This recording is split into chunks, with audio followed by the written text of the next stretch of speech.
zəka texnologiyaları sürətlə inkişaf etdikcə əmək bazarında da yeni peşələr yaranır.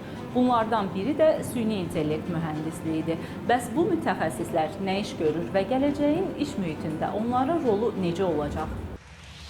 Yeni peşə sahibləri süni intellekt modellərini işləyib hazırlayan və onları problemlərin həllinə yönəldən mütəxəssislərdir. Yəni bu mütəxəssislər məlumatları təhlil edib süni zəka materialları hazırlayaraq real sistemlərə inteqrasiya edirlər.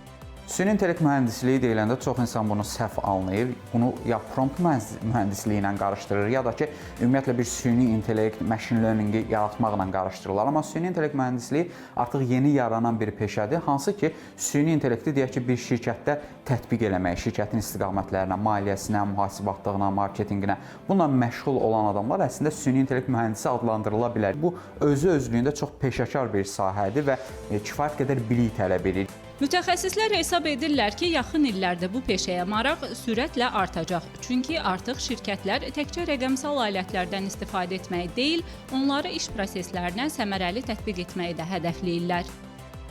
Azərbaycanda süni intellekt get-gedə daha da inkişaf edir.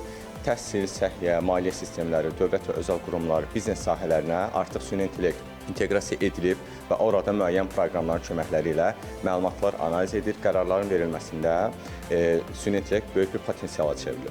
Və düşünürəm ki, bu sahələr üzrə artıq daha peşəkar kadrların yetişdirilməsində Azərbaycanda ehtiyac var.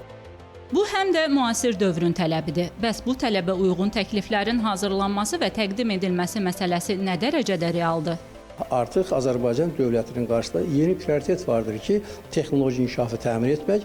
Azərbaycanda bütün bu demək gedən prosesləri müasir texnologiyalar əsasında inkişaf etdirmək, əlbəttə ki, müvafiq insan resurslarını yetişdirmək, ali təhsil müəssisələrində bu istiqamətə kadrla yetişdirmək, ona elmi dəstək vermək və bir sözlə Azərbaycanımızın o kiber suverenliyini virtual məkanda internet dünyası təmin etməkdən ibarətdir.